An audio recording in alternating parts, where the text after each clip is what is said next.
My name is Reverend Christopher David Kanyenda, lead pastor, Msonkhamanja Ccap, Area 1, Lilongwe, Super Force. You are welcome to Msonkhamanja Ccap, and I encourage you to be liking and subscribing our page. We are on Facebook and YouTube, Twitter, and other avenues. Once again, you are welcome. Thank you. Lelo sambuye mujetse mtima wathu ndi mawu anu popeza Hosea 4:6 mawu anatero kuti anthu anga akuonongeka chifukwa chosadziwa. Zina zimene dachita moyo uno ndi chifukwa chosadziwa. Anthu amene tidawaweruza ndi kuwapeputsa ndi chifukwa chosadziwa. Machitidwe athu azinthu tsiku ndi tsiku sidala koma mbali yayikulu kumakhala kusadziwa. Mukatsakula maso athu ndi mawu anu, ndi kutsakula mtima wathu ndi mawu anu, chidziwitso chikakhazikika timayamba kuchita mokukondweretsani. Fake tikumadutsa magawo osiyanasiyana okudza moyo wathu ndi miyoyo ya anthu ena, popeza mawu anu alipo chifukwa cha munthu. Ndinu Mulungu amene pa mtima panu pali munthu. Ifake lolani Ambuye kuti kudzera mchiphunzitso ichi umunthu wathu uoneke, komanso umunthu wa anthu wena usamalidwe, popeza mukondwera ndi anthu amene abweretsa mtendere, ndipo mtendere subwera popanda kuyang'anira za umunthu wa munthu wina. Muchite nafe monga mawu anu Ambuye, kuti pamenepo tikhale bwino.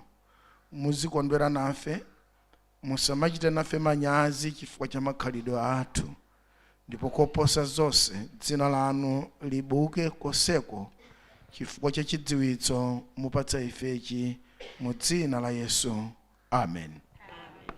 Tsono dzulo tidawerenga kale oweruza chapter 4, ndipo adatiwerengera verse 1 kulekeza 24, ndipo mutu wathu ndi uja wakuti ndine msilikali chifukwa cha mkondo umene ndanyamula, osati chifukwa ndine wamkazi kapena wamwamuna.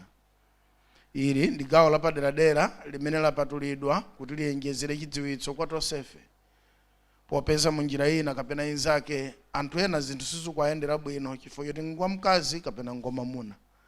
Kuchitudza kuti kusayenda bwino kwa zinthu izi pa uyu sichina, palibe chimene walakwa, koma chifukwa chonena kuti ngwamkazi kapena chifukwa kuti ngwamwamuna. Ndipo dzulo ndidapereka zitsanzo zakuti tili nawo akazi ena amene Mulungu pakuadalitsa amaonabe kuti oyenera kuchita zinthu nyumbamo ngwamwamuna. Ndipo ine dzulo ndatero kuti ayi tileke kumaweruza anthu chifukwa cha gender, popeza chimamchititsa munthu kukhala msilikali ndi mkondo umene ali nawo osati gender imene iye ali. Tingadzachedwetse zinthu, tingadzaononge zinthu. Zike zomalemba m'mabuku kuti ayi tsala nditimve aliyense adapatsidwa ndalama, ndipo timve ndalamayo adagula khasu, koma tsala anangogula masiwiti. Kachithunzithunzi komuona tsala kuti sangagule khasu, kumuona tsala kuti poti ndi wamkazi ndi kuti ngongogula masiwiti. Kaganizidwe kameneko. Tidali ndi mabuku kale ankakonda kulemba za mwana wamkazi ndi wamwamuna, andi mabuku athu akale ankalemba kwambiri za mphamvu zokhudza mwana wamwamuna, zofoka zokhudza mwana wamkazi. Nzoonati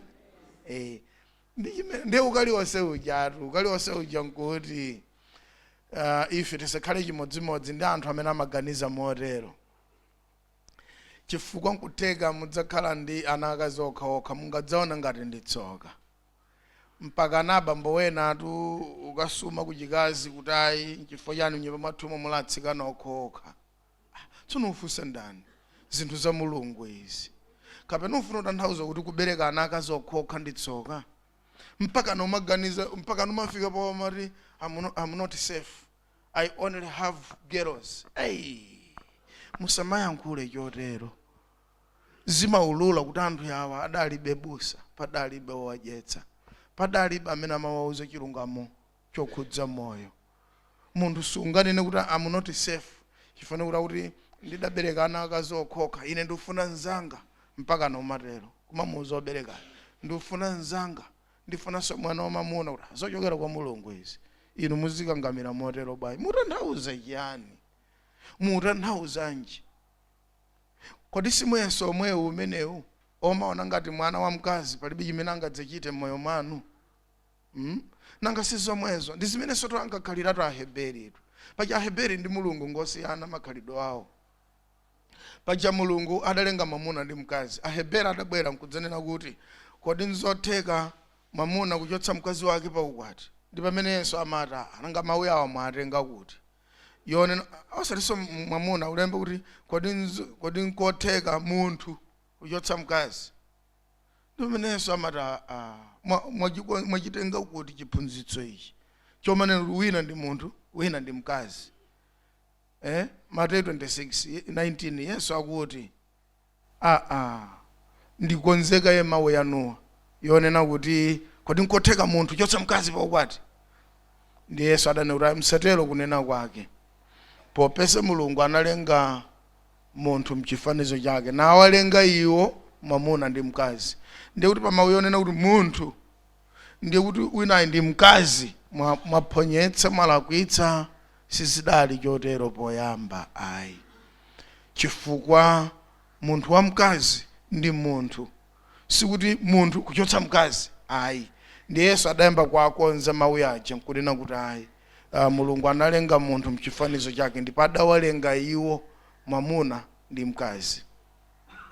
Ndiye tsopano pachiyambi padalibe kuchotsana pa ukwati. Ndiye anthu aja ankatera kuti ayi, koma Mose ankatilola ife kumapereka makalata a divorce kwa akazi wathu. Ndiye Yesu adati chifukwa chonena kuti ndinu owuma mtima nkoneka amakuvomerani, amopo kuti mungamwambitsire litsipa, angamakanike kugona chifukwa anthu ovuta ndi owuma mtima ngovuta kwachita hando. Amen. Ndi anthu amene amapereka stress kwa azitsogoleri. Ndifake mudakhala mukuona kumbuyoku anthu ngati mafacilitators terekeze ngati mwena maspika mnyumba ya malamulo kumapatsa tough time mpaka na mwena kugwa kumene munthu chifukwa cha anthu amene they are not tolerant, they are not accommodative. Ndi anthu amene ngovuta ndi owuma mtima amachititsa atsogoleri kukhala frustrated and unbalanced mpaka na munthu akhoza kugwa. Ifake Mulungu amatiphunzitsa kumafewa mtima. Fojina timaphetsa nacho atsogoleri athu ndi kuuma mtima, timaphetsa nacho makolo ndi kuuma mtima ndi kusamva kwa wana mpaka na kholo kugwa pasi ndi nthenda chifukwa cha umatu kwachitira hando wanthu. Ndi Yesu akuti Mose ankakuvomerani kumachotsa akazi wanu chifukwa ndinu owuma mtima. Adaona kuti mumtayitsa nthawi. Kuchita diru ndi munthu owuma mtima si chinthu chophweka, koma pachiyambi sikudali choncho. Inu mukudziwa zamene Penina anazunzira Hana, ndipo umphawi wa Hana sudali wa uchembere wokha. Kukaja Hana mavuto oyamba anali ochokera kwa Penina. Moyo wake wonse wa Hana udalandira zowawa kuchokera kwa Penina, mkazi mzake koma kumkhalirira. Ngati muli ndi mwana wa mkazi amene amakhalirira atsikana anzake, mudziwe kuti tikupitiriza kuononga tsogolo la dziko, chifukwa mtendere wa dziko umachoka kwa munthu wamayi. Munthu wamayi so amakhalirira mzake ayi. Munthu wamayi ndi womangira limodzi ndi mayi mzake. So tikulowa mmene mukuti chidziwitso chathu tikuti mangone chinthu chimodzi chokha, kungoona chinthu chimodzi chokha kuti chikhristu ndi mbali imeneyi ayi. Chikhristu chili diverse. Pafunika kumadziwa mbali zonse zosungira moyo kuti kodi tuchitapo chani. Ndipo inu mukudziwa zamene mtsikana uja wa kunyumba kwa Abraham mmene adapeputsira Sara Hagara mzimayi, koma kumpeputsa mwini khomo, koma kumdzukilira mawu aliwonse alisubereka iwe. ndipo ino mukudziwa mmene patapita nthawi Sara poyamba kubwezera mpaka na ndewo ndi Hagara. Mafuna nene mamuno kuti mzimayi sachita ndewo, chifukwa mzimayi dziko lili m'manja mwake, iye ndi womanga. Munthu wamayi ali ngati munthu amene wanyamula tray ya mazira. Munthu wanyamula tray ya mazira sachita ndewo, kuopa kuphwanya mazira, kuopa kuononga dziko, kuopa kuononga mtundu. Ifake palibe dziko limene mudalo wa nkhondo ngati mzimayi sadayambitsa mavuto a nkhondo. Azibamba amene adamenyana chifukwa cha mawu amene anayankhulidwa usiku ndi akazi wawo, pitani mukamkhaulitse. Amandinena nake nyumba iyi, abamba musangu kukhala chete mpaka na munthu makalakwa bwinobwino kukalakwa pagulu ondilakwitsa ndi akazi wangatu. Inu kuti mudziwe kuti munthu wamayi ndi munthu wabwino ndi wofunika kwambiri, muonere zimene adachita mkazi wake wa Herode. Adawauza abambo kuti musamchitira kanthu koyipa munthu uyu, pakuti usiku ndachezera nkulota munthu uyu ngolungama. Pilato mpaka na Pilato ndi uja adapita pagulu nkwauza kuti patsani madzi ndisambe, ndilibe kanthu ndi munthu uyu. Mene munde kuti kuseri kumzimayi waima uku, kuseri waima ala abambo musachite kanthu koyipa kuchitira Yesu, pakuti sindinagone ndikulota munthu uyu ndi wolungama. Mpaka na Pilato kumvera mkazi ake. Sindiye moyo amene tikamakhala nanga umenewo. Nanga munthu wamayi omapangira munthu wabambo zoyipa, mwambane nawo amene waja, mwambane nawo. Ndikuti mangudziwa kuti mwapha dziko chifukwa munthu wamayi ndi munthu ofunika. So wiki ino mapaderadera tili kuyang'ana gawo limene. Chifukwa yani tikuona zimenezi? Tikuyang'ana utumiki wa Debora. So pa verse 1 la Oweruza 4 verse 1 kulekeza 24. Pa verse 1 Israeli wachimwanso. Israeli wachimwanso. Ndipo chimene wachita Mulungu anena kuti apa savute sindikakugulitsani kutali ayi. Mudalowa dziko lino la malonjezano koma musadalitenge. Pali ntchito yoti mugwire kumapha ndi kuchita displace Akanani. Inu mwasankha kuchimwa kundukira pasavute sindikakugulitsani kutali, ndikugulitsani kwa Akanani omwewo.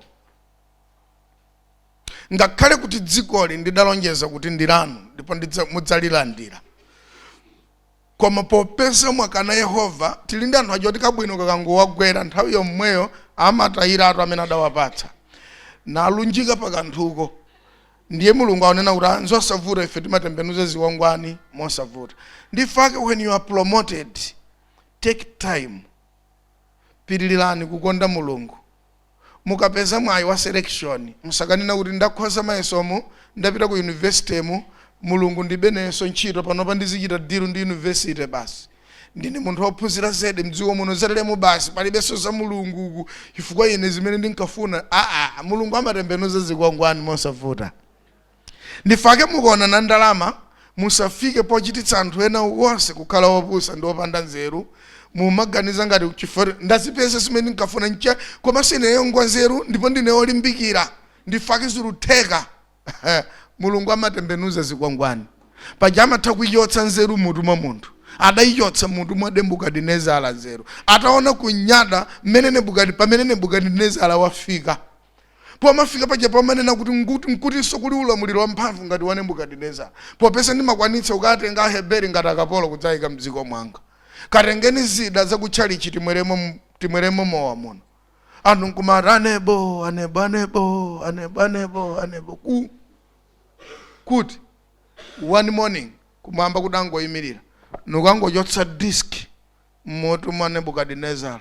Adangudabwa alutsazika munthu. Banja andupita kuchireko. Mukatana ati zikakhala kumeneko. Mese numakhala ku State House ala mundichedwetsa. Naye mwe uvula zovala Nebukadinezara. Ndokuzandika. Uyambu kwawo umambu yonde ngati njoka. Kumamwa mame ngati njoka umakhala mchire. Ochibalo nanu yesero utenga pizza ukabwera naye pera ngasofumu towapatsire pizza koma kuchireko. Ala ine rumenezo zoyayi. Ndasanduka chitsiru basi. Chifukwa Yehova watembenuza zikwangwani. Kumaphunzira kudzichepetsa. Amen. Tsono busy upanda wakazako.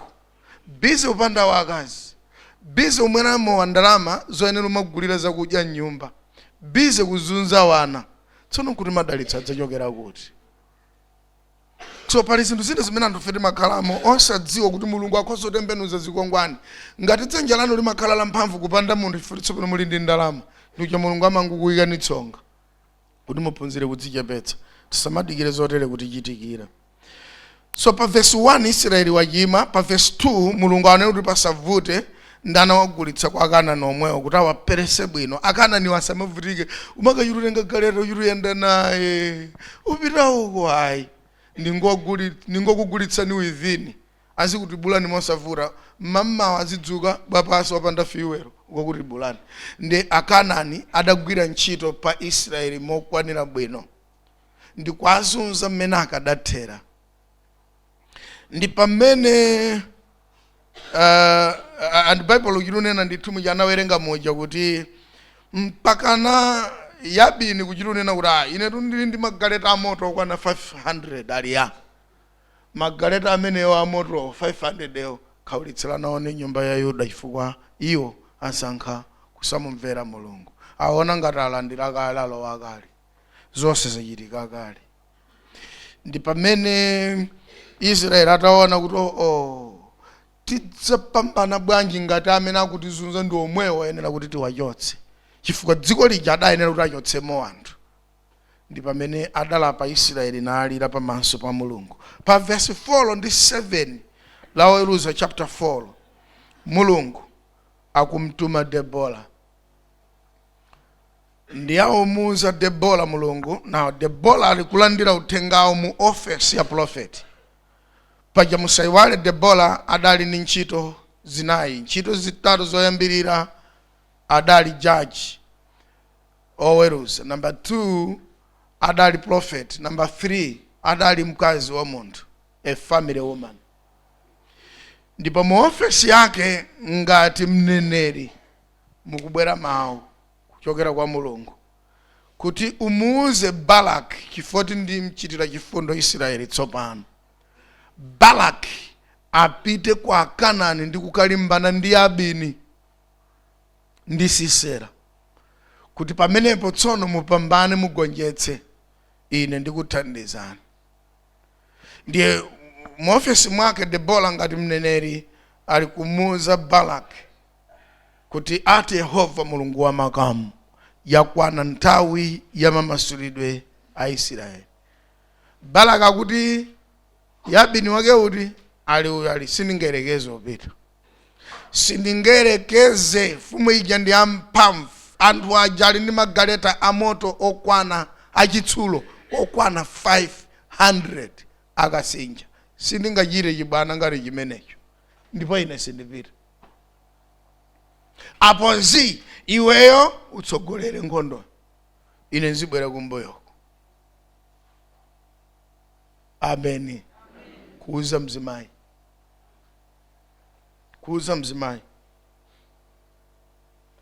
Ndipo pa chapter 14 pa verse 14 la Oweruza chapter 4 Debola ali kutsogolera nkhondo, munthu wamayi. Munthu oyamba kukhala wamirirali ndi Debola, msilikali woyamba. Malifomu onse amene timapanga ngati mayiko ali bibiriko ndi zoti zilikale m'malemba ndithu. Inafika nyengo mdziko mwathu muno imene boma linayamba kulemba asilikali achizimayi. There was resistance. Mzimayi akachita nkhondo yanji azikatani kuti pakana boma lidakwanitsa ndi kuwakhazikitsa azimayi aja ku military. Ndipo bomalo ndilo lili ndi umboni za mmene ena mwa azimayi amene ali ku military amene akuthandizira dziko. Ameni. Osamapeputsa munthu chifukwa cha gender. Mudzachita dump ma resources. Ino amene muli ndi ana akazi ino, amene muli ndi manises ino, mwana wa mkazi mukamuona musamuonere mu gender. Mudziwe kuti akhoza kutumikira banja lanu koopsa kutsogoloko kuposa muyeso amene nomukaniza. Musamayankhule nawo zonena kuti munthu wotere chakuti sangachite. mudziwa kuti amuna ambiri kuti tizilephera kuphika kapena kulephera kuthandiza akazi wathu akadwala kapena kulephera kuchapa matewera amwana kapena kulephera kukadwazika mkazi kuchipatala, mudziwa kumene zidachokera ndi all history tu zimene anthu amayankhula. Ayi munthu wamamuna kwake nkusema mipini, munthu wamamuna ku kitchen si kwake, munthu wamamuna kundikandipesa teleni ku kitchen mukabwerera uthawu kuti abusa asadziwe kuti ine ndinaona kuti amaphika. Ndimene mdatibwerekeratu kumaganiza ngati ine sindingaphike sindingathandiza wakazi wanga. Moti niyo kwangu kuti mukandipeze kumaseku ndili ndi mthiko muti kana abusa awa ndiwo umbombo chotere amaphika okha. Inde amaphika okha.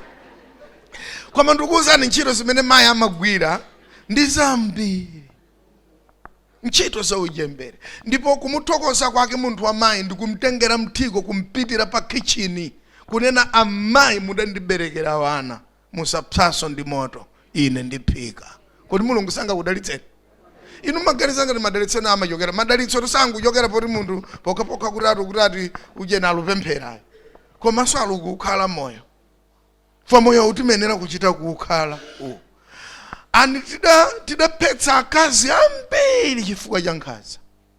Anthu amene sakadafa adafera m'manja mwathumu chifukwa cha nkhanza. Munthu amene mudampanga kale paralyze ndi uchembere, ndipo uchembere udamuononga kale, udampatsa zilema, adazunzika kale, unamwambitsira BP yoti adalibe, yemweyo kumapanda, yemweyo kumana ndalama kumbisira asazione, yemweyo umuzi kuti aziphika deire, yemweyo azijapa, kumtukwana nkati, kumkalipira, koma kunyoza, kwanu kuja kuli ndani, makutu yanu, anthu osauka, apanda ine tauni simukadaiona. Ndiye muyankhula ndi munthu oti adafa kale ndi zowawa zambiri za moyo. Kodolo mmapemphera yani? Olo muime kuno ndi mawu akulu kuti anthu aziopa kuti ndese paima mwamuna kosiku manjenjemere uku kosiku njenjemere uku ndifu koma nanga mulochitiramu. Ine ndimafuna ndikuwuzeni kukanakhala kuti munthu aliyese ngopemphera ndipo aliyese amamva liwu labwino kuti anthu amakonda kumva zabwino, ine nkadati abambo adzuke ayambe kuchita sapoti munthu wa mayi. Ndikuti tikhoza kuchepetsa kwa imfa za mayi zimene zimabwera chifukwa cha nkhanza. Ndimafuna ndikuwuzeni kuti Debora adalowa mchire, kulowa mchire munthu wa mayi. Anthu makambirana mwati mzimayi uja walowa mchire tu mzimayi. Mutanthauza anje ali kumenya nkhondo za Heberi. Zoona alizachitika. Mwati watsogola ndana kuti Debora munenetsa ali yes kwa nthawi yoyamba in history munthu wa mayi kulowa mchire kutsogolera nkhondo ya Heberi. Ndiye kumwamba kudayimirira kunena izi ndi zimene timafuna izi. Osaweruza munthu chifukwa cha jenda. Andine Balaki ndimamkonda kwambiri, palibe kanthu kuti alikuonetsa chithunzithunzi choti ndi wa mantha, koma ine sindiona manthawo mwa Balaki. Ayi, ine mwa Balaki ndikuona mtima okhulupirira ena kuti akhoza kutsogolera. Ndipo mkamwa mwa Balaki simunatulukapo mawu yakuti ndi wa mkazi uyu. Ayi, mpaka na Balaki honestly adanena kuti naka sinja 500 ngati amene aja sindingelekeze ukhala kutsogolo. Akanani sindingelekeze ukhala kutsogolo yabini mpatali. Akandichotsa chigamu. Ndiye iwe utsogole kuuza munthu wa mayi. Munthu woyamba kuchita empower mzimayi kupatulako Mulungu amene anachita kale empower munthu wa mayi all the way from the beginning. Inu ndinu mboni kuti mpaka na Mulungu adavomera kuti tsiku limene kudzakhale mayeso oyamba a dziko, munthu woyamba amene adzalembe pepala la mayeso kulimbana ndi mdierekezi, Mulungu adasankha nkuvomereza kuti akhale mzimayi. Ni chifukwa chake Hava adakumana ndi Satana dus koyambirira koma zinangovuta kuti mzimayi adadzagonja kumapeto. Koma ine nkhani imene ndimayirondola mwachidu kuti Mulungu anachita impawa munthu wamayi kuyambira kale lomwe. Mpaka na mdierekezi kubwera munthu oyamba kukumana naye, mayeso oyamba. The first person to be tempted is a woman. Fakazi mayi mukamayesedwa muzidziwa kuti Mulungu amakudalirani. Amen. Mulungu amakudalirani. Ndipo amadziwa kuti mukhoza kupambana, ndifake mayi amayenera azipambana mayesero. Mwana wa mkazi asamathawe skulu. Mwana wa mkazi azikana zibwezi. Chifukwa ndi munthu ofunika. Satana amamfuna. Chifukwa munthu wa mayi amabweretsa dziko kuti likhale. Ndipo Satana amayang'ananso komweko. Ndi muja inu dzulo munamva ine ndinanena kuti Hava adanena kuti ayi, Mulungu sadanene kuti tisadye zonse zili mundamu. Munthu woyamba kutsutsa Satana adali munthu wa mayi. Zidangovuta kuti kumapeto amayi aja adakopekabe ndi mawu amdani. Ambuye atichite chifundo. Ndifake ndimangofuna muone chimene chikuchitika mu nkhani iyi mpaka na pa chapter pa verse 17 chimene chikuchitika. Munthu wina dzina lake Sisero, komanda wa dera la ku Kanaani, waiona nkhondo ndi mmene Debora akumenyera. Ndiwaona Sisero kuti mzimayi uyu ndi woopsa, ndisalimbane naye. Ndiye Sisero adayithawa nkhondo bwapasi, kutsika pakasinja, kutsika pagaleta, kuthawa mzimayi. Koma chikuchitika nkuti pokafika patsogolo Sisero atapeza njira iliyonse imene munthu amathawira, njira iliyonse imene munthu akhoza kubisalira ndi kuthawira nkhondo, anayesa njira zonsezo. Ndipo adakafika nyumba ya munthu wina dzina lake Jairo. Jairo ndi mkazi wa Heba. Ndi adanena undibise, alipasavute ndikubisani madala. Ndi adamtengera chibulangete nkumuuza kuti lowani mchibulangetemu, mkhale mmenemu mamva. Ndiye Jaberi ali kudziwa kuti amene walowa mchire ndi mzimayi mzanga, ndipo ulemerero wake ndi ulemerero wa mayi aliyese. Pano ntchito tigwira.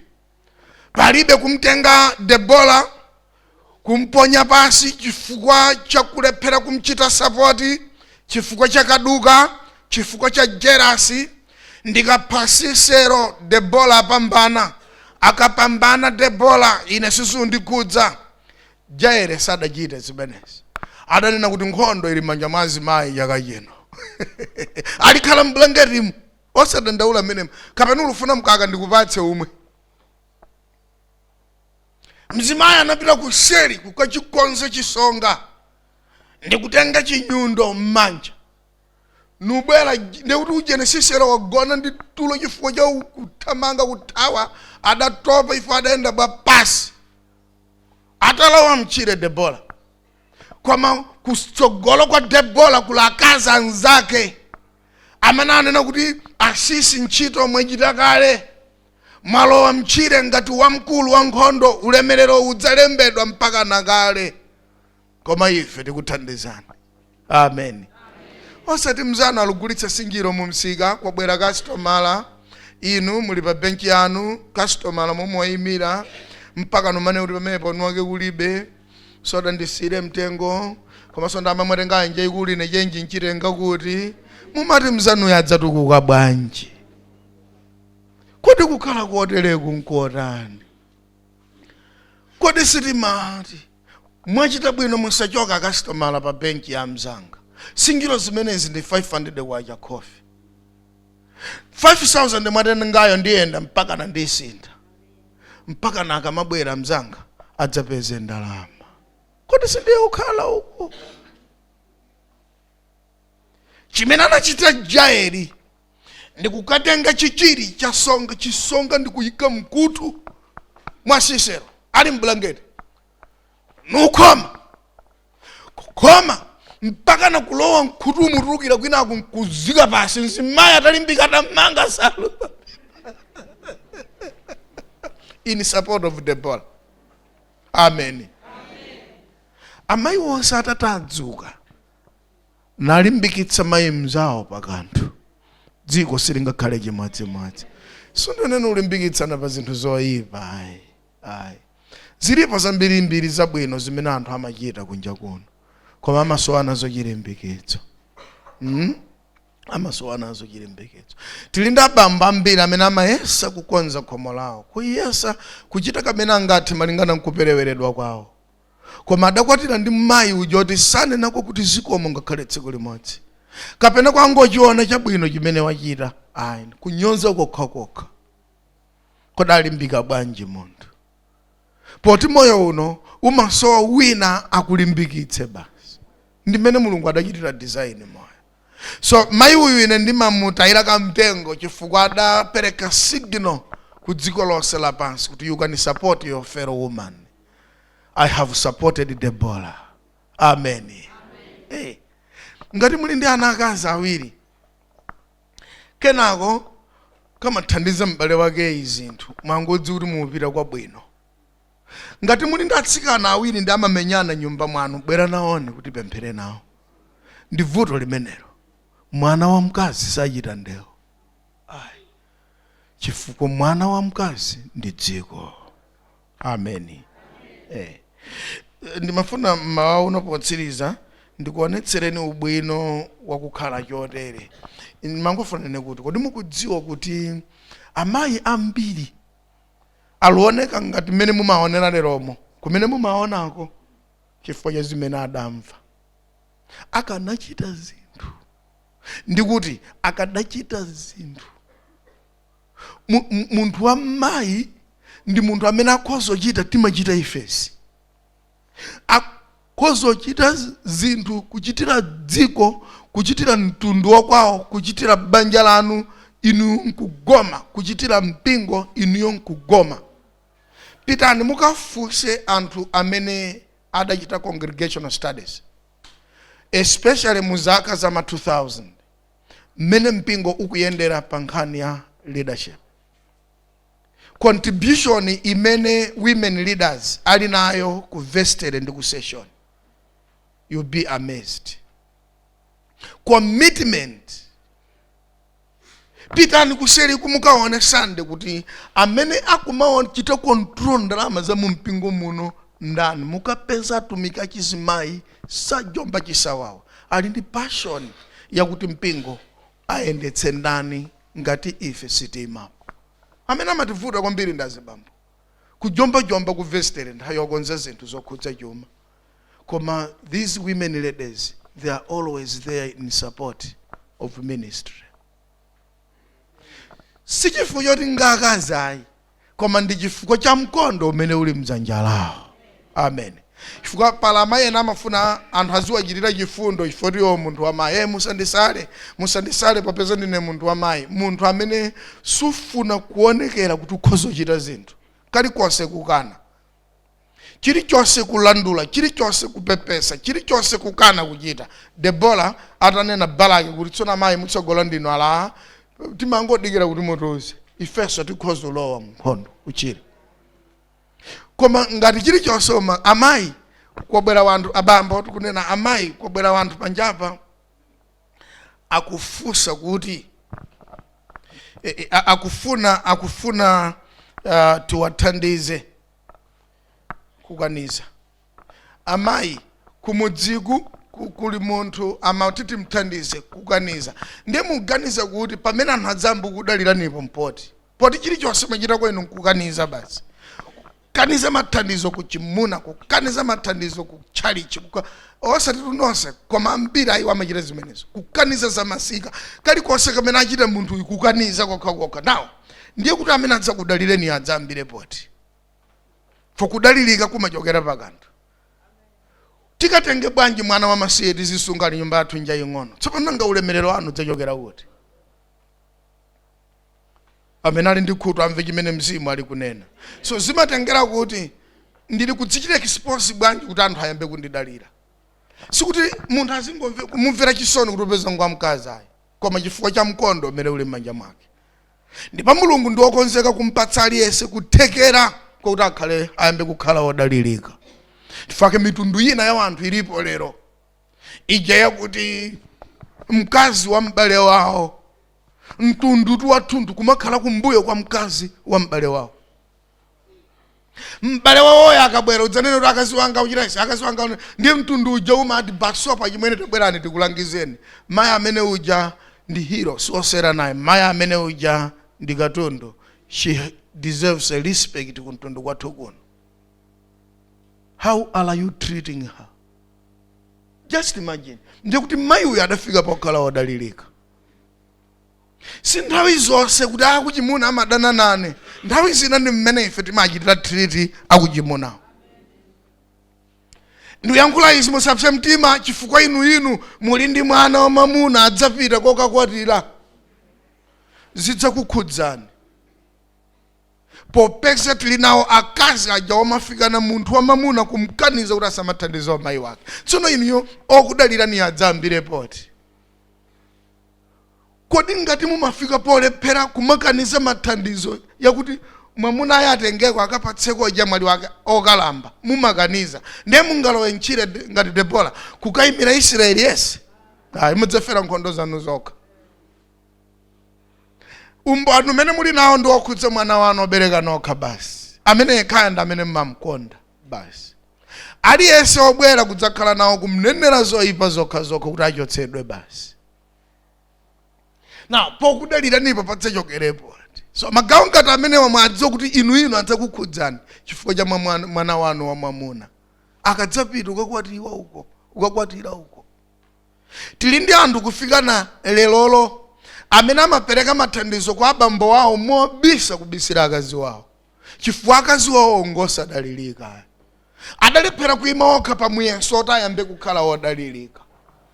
Akati apereke ufa kwa mayi wake ndiye aupereke chobisa.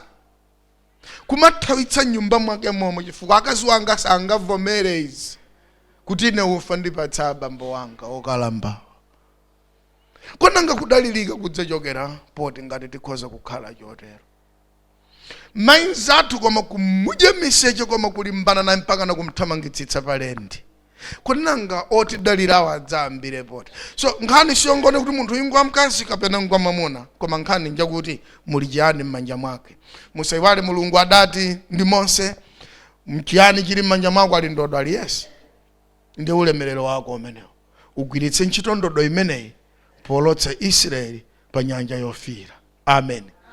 Mose muli chiyani m'manja mwako ali ndodo aliyese, pita kwa Farao ukayiponya pasi. Tuyenera Mulungu atipatse makhalidwe amene anthu akhoza kufika poyamba kutidalira chifukwa cha umotolo ukhalira.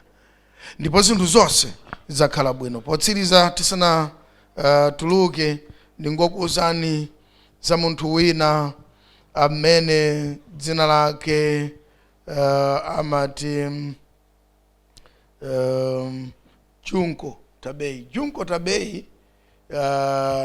mchaka cha 1975 ataona kuti kulibe munthu wa mayi adakwerako Everest Mountain kukafika pamwamba palibe. Dziko lonse lapansi chilengedwere 8,850 meters above sea level. 1975 Junko adakwera Everest Mountain to the top to prove kuti a woman can do. So ndikunena zitsanzo za moyo wa anthu pasipo mpano kuti tidziwe kuti zimene timaganiza kuti munthu wa mayi sangachite sizoona. Pali magawo ambiri amene tidakhazika anthu basi amene akadathandiza ife tomwe chifukwa cha kungoona kuti ayi munthu wa mkazi teni tizisunga basi. Ayi, pali zinthu zikulu zambiri zochititsa mantha zimene akhoza kuzichita. Ndipo ndikoza kunenetsa pano kuti pali munthu winanso amene ndi munthu wa mayi amene ndi Ana Chikena adayendetsa sitima ya pamadzi. Mzimayi woyamba kuyendetsa sitima ya pamadzi 1935. Mpamene anthu amati akati kaputeni ndi kuti ngwamamuna basi. ife tunena kuti ayi, pachiyambi Mulungu analenga mamuna ndi mkazi. Amen. Thank you so much for liking, subscribing, and thank you so much for being part of Msonkhamanja Ccap. Thank you so much for watching. Keep watching, keep liking, keep subscribing our page. You are blessed. Thank you.